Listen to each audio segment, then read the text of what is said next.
amigos e amigas.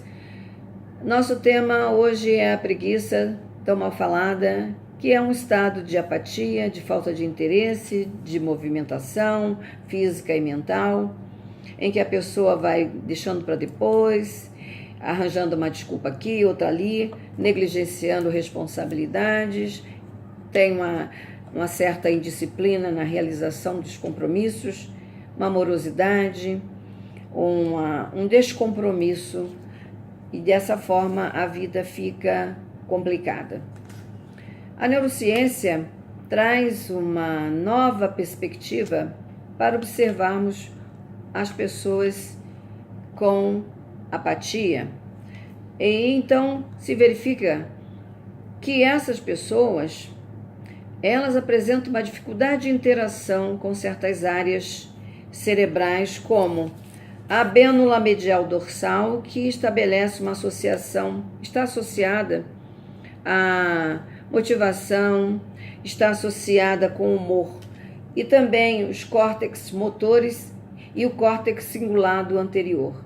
Então, nas pessoas com um quadro de apatia mais intenso, há uma grande dificuldade de interação nessas áreas. Então, a pessoa tem dificuldade de tomar decisão e de agir.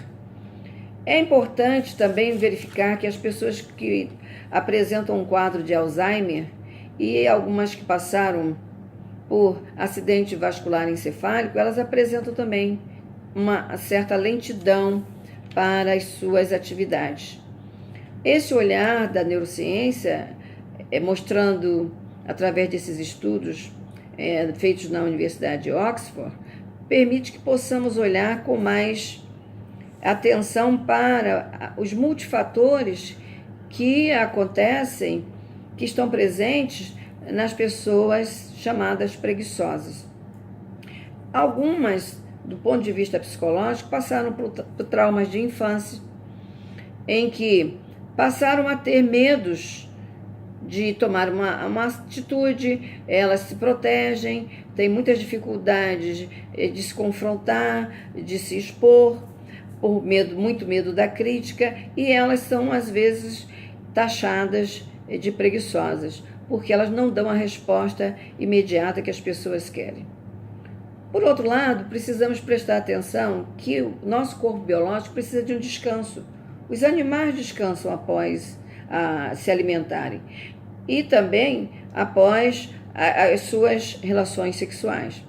Nós vivemos num mundo muito apressado e que algumas patologias, alguns distúrbios novos começam a aparecer, como a síndrome da pressa, o pensamento acelerado, muitos casos de depressão, e em alguns países nós temos verificado o aumento de pessoas que se suicidam porque elas não dão conta da própria dinâmica das exigências da vida no seu dia a dia. Essas pessoas que têm, por exemplo, o hábito de procrastinar porque não conseguem se mobilizar de um modo eficiente para a própria vida, que deixam para depois, elas se sentem muito mal muitas vezes porque elas não têm noção, não têm consciência do que está de fato acontecendo. Algumas, elas fogem daquilo que não querem fazer, praticando outras atividades. Então, muitas vezes, observamos pessoas com muitos afazeres, mas que estão fugindo de um compromisso, de uma atividade de que não gostam e não conseguem, então, enfrentar esta realidade e fogem praticando muitos exercícios e atividades e compromissos para se sentir ocupada, procurando, num processo quase de autocorrupção, ela não verificar aquilo que ela tem que fazer. Ela vai fingindo para ela mesma que está ocupada para não fazer algo. Então, a preguiça, ela é de variadas formas. Um quadro que pode ser mudado através de um trabalho de reeducação. Por exemplo, alunos que são taxados de alunos preguiçosos, a neurociência pedagógica e está levando um novo olhar para que outras dinâmicas sejam apresentadas a esse aluno e que ele também possa ser indicado para um processo de cuidados médicos e psicológicos para que possa recuperar a sua condição de ação no seu dia a dia, em prol de si mesmo. Então, há um motivo neurológico para a apatia e a preguiça. E é importante observar a condição da pessoa, se ela está ali por causa de uma deficiência neurológica ou porque foram hábitos adquiridos. E se houver maior interação dos profissionais envolvidos no tratamento dessa pessoa, ela pode se recuperar e tomar as rédeas da própria vida. Então, a depressão crônica, muitas vezes, ela começa em um quadro também de apatia, em que a pessoa não dá conta da própria vida. E isto gera uma outra contingência, que uma série de transtornos vão sendo associados a um quadro. Então, a preguiça é um quadro muito genérico que precisa ser olhada com atenção. Trago aqui também algumas informações de ordem das tradições espirituais, que gosto de fazer essa conexão aqui no nosso canal, que está aberto também a esses saberes, que, por exemplo, os católicos consideram a preguiça um dos pecados capitais porque impede que o homem se realize profissionalmente, que o trabalho é muito importante para a realização pessoal e social, que uma pessoa preguiçosa, ela traz muitos prejuízos à sociedade. Precisamos olhar também que o trabalho é importante para que a pessoa esteja inserida no meio social, mas que também é valioso que tenhamos uma noção de que o trabalho ele é valioso na medida em que contribui para uma realização pessoal, para uma dinâmica social produtiva a favor de todos, porém, o excesso de trabalho gera um grau intenso de estresse, e o estresse é uma das doenças mais graves, porque dela provém tantas outras. Todo excesso é falta de limite, e falta de limite é falta de entendimento e de compreensão da condição pessoal, da condição humana. Então, é importante que olhemos para a apatia e para a preguiça com uma proposta de que essas pessoas podem ser tratadas, devem procurar um profissional, um médico, um psicólogo, para verificar em que medida elas podem atuar para reverter o quadro da preguiça.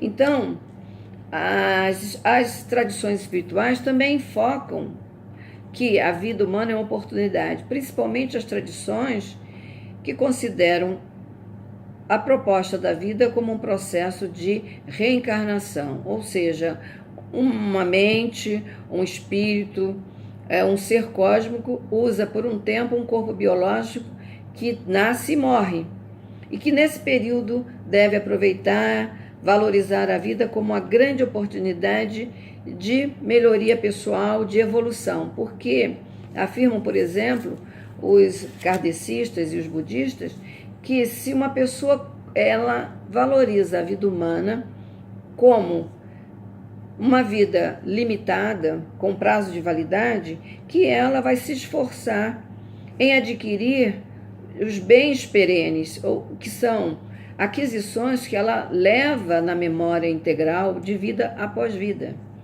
E a vida humana é vista como a possibilidade de reestruturação dessa mente contínua. E o principal que esta mente vai levar dessa vivência como ser humano, usando um corpo biológico, é o aprendizado de afetos, de vivências. E ela vai, então, consciente disso, dar valor ao seu empenho em cada vez ter os sentimentos positivos de amor, de solidariedade, compaixão, de ser uma pessoa proativa em prol dela e em prol dos outros, como aquisições importantes. Então ela vai deixando de lado certos padrões típicos do ego que visa conservar, aproveitar o mundo de um modo muito superficial, apenas olhando a sua condição humana de ser humano ou animal biológico. Então, ela cuida mais do corpo, de tudo que está ligado aos apegos, à casa, os bens pessoais, a imagem pessoal, aquilo que ela quer passar para os outros. Ela fica mais ligada no processo mais da competição do que da cooperação. Esta é uma visão que eu estou trazendo simplificada dos espiritualistas, como aquelas pessoas que veem que a vida é um percurso de aprendizado e que há uma transcendência e que esta mente que habita este corpo temporariamente passa por um processo que vai num contínuo de vida após vida. E para aqueles que são céticos ou que não acreditam ou que não pensam nesta continuidade da mente através de outro tipo de veículos ou de suportes, mesmo assim é válido pensar que a preguiça ela deixa a pessoa se sentindo incapaz de ter um relacionamento social mais produtivo, que a leve uma condição de autoestima positiva e que ela se sinta um ser mais plenamente realizado. Então, meus amigos, por hoje tratamos deste assunto que deve ser assim olhado com atenção, para que a gente possa ajudar as pessoas à nossa volta que se encontram num quadro de procrastinação, de lentidão, que se lamentam porque não conseguem aquilo que gostariam de conseguir. Então, a ciência está disponível com recursos que podem ajudar com medicamentos. A psicologia tem processos terapêuticos muito válidos que realmente conseguem colocar esta pessoa diante dela mesma com mais alegria e mais dignidade. Por hoje ficamos por aqui, aguardamos as suas sugestões. Nosso canal vai indo bem com a ajuda de todos, queremos caminhar para muito mais, para milhares de visualizações e mais temos recebido muito incentivo. Então, continuem compartilhando, dando o seu ok, o seu joinha, para que o nosso canal continue esclarecendo cada vez mais e possa permitir também que outras pessoas se esclareçam e assim a gente vai tentando melhorar um pouquinho a vida de todos nós. Até o próximo vídeo, um beijão para todo mundo e obrigada a todo mundo que tem dado essa força para que o canal se fortaleça como um veículo de esclarecimento. Até o próximo vídeo.